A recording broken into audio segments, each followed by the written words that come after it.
दोस्तों नमस्कार। आज हमारा स्वतंत्रता दिवस है। आज के दिन हम आज़ाद हुए थे, अंग्रेज़ों से हमें आज़ादी पाई थी। बहुत सारे वीरों ने अपनी कुर्बानियाँ दी थी। सभी को स्वतंत्रता दिवस की बहुत बहुत शुभकामनाएं। और इस आज़ादी के पर्व को बहुत अच्छे तरीके से सारे देश के अंदर शांतिपूर्वक मनाया गया है। हर घर जो तिरंगा था सभी लोगों ने अपनी लगाया भी है। उसके लिए सभी देशवासियों को बहुत बहुत मुबारकबाद और सभी का बहुत बहुत धन्यवाद। और लाल किले के ऊपर प्रधानमंत्री नरेंद्र मोदी, देश के प्रधान सेवक ने आज 90 मिनट तक अपना स्पीच दिया है और कुछ देश की समस्याओं के बारे में भी कुछ ना कुछ अवगत कराया है। और जो उन्होंने अपनी सरकार के जो कार्य किए थे उनको गिनाया भी है। और मणिपुर के बारे में भी उन्होंने बोला है। एक यूरिया खाद के बारे में उन्होंने बताया कि सब्सिडी कम कर दी, और सब्सिडी दी है, कम नहीं, सब्सिडी दी गई है जिससे यूरिया खाद सस्ता मिले, लेकिन ऐसा नहीं हुआ। और जो गरीब लोगों को मकान देने थे, आवास योजना थी, उसके जो उनका काम था कि 10 साल के अंदर जो प्रोजेक्ट था 2024 तक कि हम सभी को, हर गरीब आदमी को मकान मुहैया करा देंगे, लेकिन आज तक वो 32% तक की कार्य पूरा हुआ है। बहुत ज़्यादा अधूरा है। ग्रामीण एरियो में भी, शहरी एरियो में भी बहुत ज़्यादा अधूरा है। हमारी ये उम्मीद है कि इस कार्य को जल्दी पूरा किया जाए, लेकिन अभी तक ये बहुत ज़्यादा अधूरा है, होगा नहीं। और गणतंत्र दिवस की सभी देशवासियों को फिर दोबारा शुभकामनाएं देते हैं। प्रधानमंत्री नरेंद्र मोदी ने विपक्ष को भी,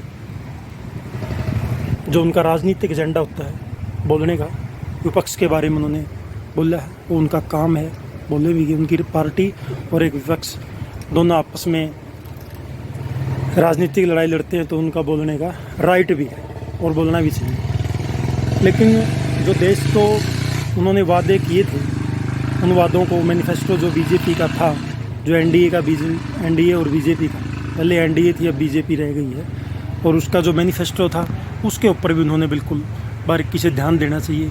और जनता बीच में जब आगे 2024 के चुनाव के लिए वो जाएं, तो उन्होंने अपने मैनिफेस्टो जो वादे हैं उनको भी गिनाना चाहिए, जितने भी वादे वो उन्होंने पहले किए थे। और जो किसान के कल्याण की बातें होती हैं, भाई ये हमने ये कर दिया, हमने किसानों के लिए सब्सिडी दे दी, किसानों को एग्रीकल्चर पे सब्सिडी दे दी, किसानों के इक्विपमेंट के ऊपर सब्सिडी दे दी, किसानों को हमने कृषि यंत्रों पर सब्सिडी दे दी, लेकिन ये कागजों में दिखाई जाती, लेकिन असल में ये दी नहीं गई है। लेकिन इसके बारे में भी सरकार ने बहुत कुछ सोचना चाहिए। थोड़ी सब्सिडी देने के बाद महंगाई की मार बहुत ज़्यादा है, और सरकार से हम अनुरोध करते हैं कि इसको कम करने का कार्य किया जाए।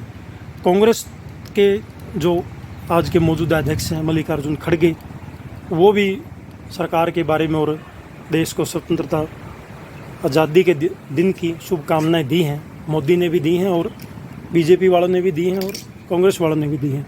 सभी का बहुत बहुत धन्यवाद है, और सभी को शुभकामनाएं देते हैं कि आने वाला 2024 का इलेक्शन है जो, उसके बारे में भी प्रधानमंत्री नरेंद्र मोदी बोले हैं कि अगली बार जो 15 अगस्त का झंडा होगा, वो भी हम बड़े गर्व से बोले हैं कि हम ही फहराएंगे। कि लोकतंत्र है, इस लोकतंत्र को जिंदा रहने दें।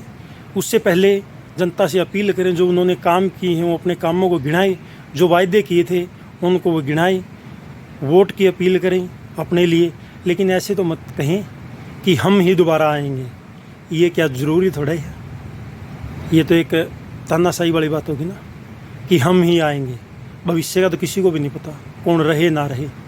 लेकिन मेरी प्रधानमंत्री जी से एक अनुरोध है कि इस तरह की स्पीच है ना, जो बहुत ही सोच समझ के आगे भविष्य के बारे में देनी चाहिए, कि कल क्या होगा किसी को नहीं पता, पर भविष्य के बारे में इतना कहना कि अगला जो 15 अगस्त का तिरंगा होगा उसको हम बड़े धूमधाम से मनाएंगे।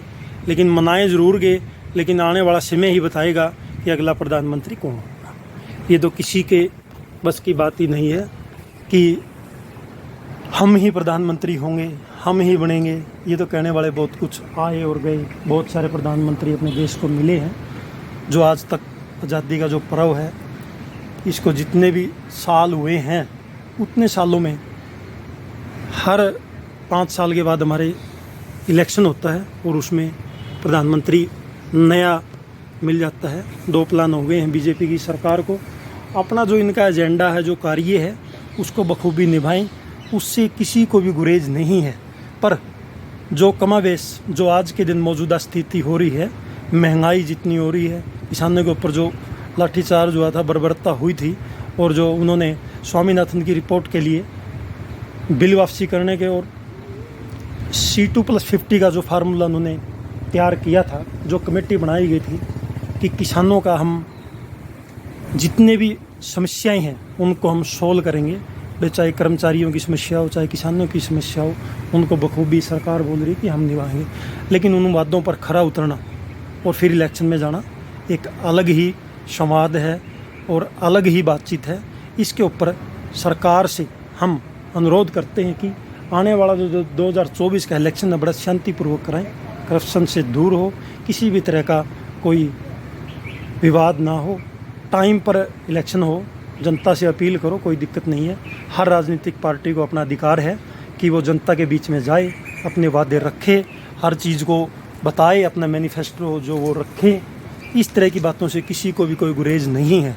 पर जितना भी आप लाल किले के ऊपर से प्रधानमंत्री 90 मिनट के अंदर जितनी स्पीच दी है, उन स्पीच के अंदर कुछ स्पीचों के अंदर सच्चाई नहीं है।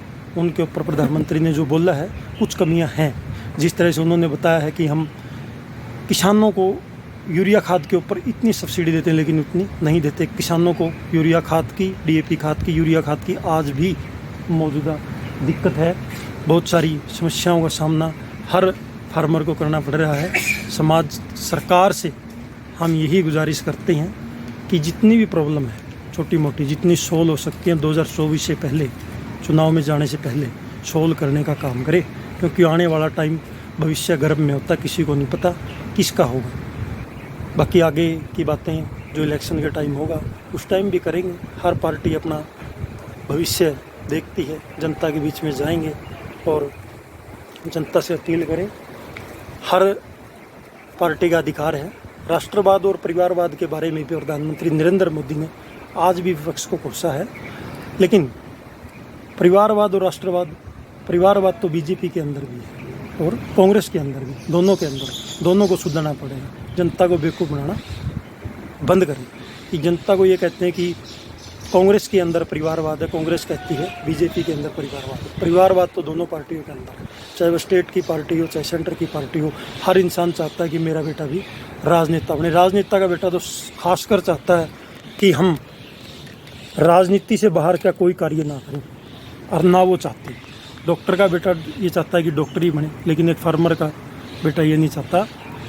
लेकिन चाहता तो ज़रूर है कि वो किसान बने, पर उसके पास किसानी करने के लिए ज़मीन का होना भी बहुत ज़रूरी है, पानी का होना भी बहुत ज़रूरी है, और बहुत सारी समस्याएं हैं। फार्मर बनने के लिए, एक मज़दूर बनने के लिए बहुत सारी समस्याएं हैं। मज़दूर बनना तो आसान है, मज़दूर को कार्य भी ज़रूरी है, उसको ठीक तरीके से कार्य मिलना और कार्य करने के बाद उसकी दिहाड़ी मिलना भी एक बहुत ही सोचने योग्य बातें हैं। क्योंकि आज के ज़माने में लोग कार्य करवा लेते हैं, मज़दूरों की मजदूरियाँ भी रह जाती हैं। और जिस तरह से लॉकडाउन के अंदर बहुत सारे मज़दूर का रोज़गार गया है, रोज़गार जाने से बहुत सारे परिवारों को दिक्कत हुई है। वो आते आते रास्ते में नीचे कुछ ले गए, ट्रेन के नीचे कुछ ले गई, कोई अपने गोडाउनों में रह गए, वहाँ भी भूखे लोग बहुत कुछ मरे हैं। लेकिन जिन लोगों ने इनकी सेवा की है, जिस तरह से गुरुद्वारे, जितने भी गुरुद्वारे हैं सभी सराहनीय योग्य है। इनका बहुत ही बहुत धन्यवाद है। इनको जो अपने गुरु हैं उनको नतमस्तक अपना माथा टेक के सलाम करता हूँ मैं उनको। उनका बहुत बहुत धन्यवाद है, क्योंकि जब भी वो कोई कार्य करते हैं, जब भी कोई आपदा आती है, गुरुद्वारे के अंदर सिख कौम, जिस तरह से अब बाढ़ आई, बाढ़ के अंदर भी उन्होंने बहुत लोगों की सेवा की है। वहाँ की मान सरकार है, वो भी मुआवजा देने के लिए कि कह रही कि हम भी अच्छा मुआवजा देंगे। अगर किसी का कोई, अगर एक मुर्गा भी मरा है या भेड़ बकरी भी मरी है, अगर कोई पशु भी मरा है, वो भी हमारे लिए बहुत ही निंदनीय है। लेकिन हम प्राकृतिक आपदा के आगे कुछ नहीं कर सकते हैं, ये उन्होंने अपने स्पीच के अंदर कहा है। और वो कह रहे हैं कि हम जल्द से जल्द जिन किसानों का जीरी लगनी थी, जिनकी लग ली, जिनकी रह रही थी, सभी को, जितनी गग्गर नदी की वजह से आई हुई आपदा है, जितने खेतों को दिक्कत हुई, जितने फार्मर को दिक्कत हुई है, कि सभी को उचित मुआवजा देंगे। और हम भी अपील करते हैं मान सरकार से, जहाँ पर केंद्र में सेंटर दिल्ली के अंदर भी आपकी सरकार है और पंजाब के अंदर भी पूर्ण बहुमत से सरकार है, हम उनसे मुआवजे की मांग करते हैं कि पंजाब के किसानों को जितना हो सके उनकी सहायता की जाए। क्योंकि अब जो टाइम रह गया, अब जितनी भी धान लगाई जाएगी वो भी बिल्कुल कम निकलेगी। लेकिन बहुत सारी दिक्कतें हैं, किसी को पौध मिले, किसी को ना मिले। लेकिन मेरा सरकार से अनुरोध है, गुजारिश है, हाथ जोड़कर विनती है कि वो जितने भी क्षेत्र में प्राकृतिक आपदा का घग्गर का पानी आया है, उसको बिल्कुल बखूबी देखकर उसका निरीक्षण करके, कोई भी किसान बचना नहीं चाहिए, कोई मजदूर नहीं बचना चाहिए। जिसका मकान के अंदर त्रेड़ आई है, गिरा है, कोई दिक्कत हुई है, उसको भी उचित मुआवजे की मांग करते हैं। जितना उसके सरकार पूर्ण रूप से तो नहीं कर सकती, पर कुछ ना कुछ हेल्प कर सकती है।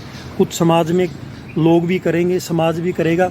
और जो हरियाणा के अंदर भी कुछ ज़िले इस बाढ़ से प्रभावित हुए हैं, कुछ लोगों के मकान भी गिरे हैं, हरियाणा की गवर्नमेंट सरकार से, हरियाणा की सरकार से जीजीपी और जीजीपी के डिप्टी सीएम और हरियाणा के मुख्यमंत्री श्री मनोहर लाल खट्टर से भी मेरा अनुरोध है कि वो जितना भी एरिया घग्गर की चपेट में आया है उनको उचित मुआवजा देने का कार्य करें। लेकिन एक समस्या और हिसार के अंदर जो पीछे काफ़ी दिनों से धरने पर बैठे हुए हमारे किसान थे, उनके ऊपर बहुत ही कई बार कोशिश की है सरकार ने लाठी चलाने की, लेकिन लाठी मत चलाए। आगे वोटों की भी अपील करने के लिए इन्हीं के बीच में जाना है।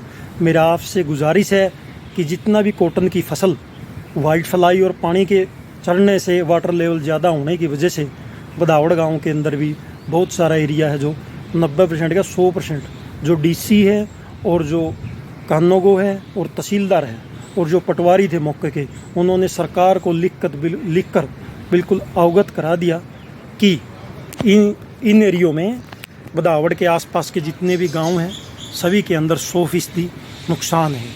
और सरकार जल्द से जल्द मुआवजा जितना भी हो सकता पर एकड़ के हिसाब से, जिन लोगों का रिलायंस जर्नल या कोई और कंपनी के माध्यम से, कृषि कार्ड के माध्यम से जितनी पेमेंट कटी हुई है, सबका जल्द से जल्द देने का कार्य करें। मेरा सरकार से दोबारा फिर गुजारिश है कि वो जल्द से जल्द इस कार्य को करवाने का कार्य करें, सभी को मुआवजा दिया जाए। जितने भी फार्मर रह रहे हैं सभी को सरकार ने कहा है कि हम 15 तारीख तक मुआवजा डालेंगे, उससे पहले ही कोशिश करें।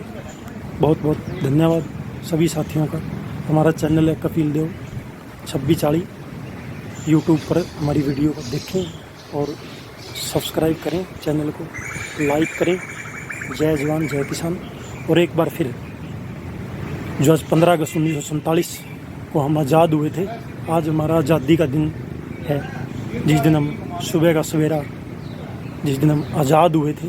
सभी को स्वतंत्रता दिवस की बहुत बहुत शुभकामनाएं, बहुत बहुत शुभकामनाएं। धन्यवाद। जय हिंद।